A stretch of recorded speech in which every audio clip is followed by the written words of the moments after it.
اگر خیری در زنا بود، اگر خیری در شراب بود، اگر خیری در قلیان و سیگار و تنباک و تتن و اگر خیری در مواد مخدر بود، خداوند اول به پیامبرش اجازه میداد، بعد به یاران وفادارش، بعد به انصار و مهاجر اجازه میداد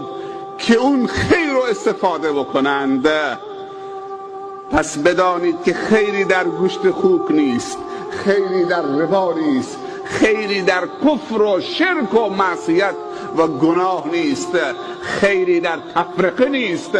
خیر در اتحاد و انسجام است، خیری در دشمنی نیست، خیری در بخیلی نیست، خیری در بهتان و تهمت نیست، خیری در غیبت کردن دیگران نیست، خیری در مسخره از مؤمنین و انسانها نیست، هیچ خیری در شری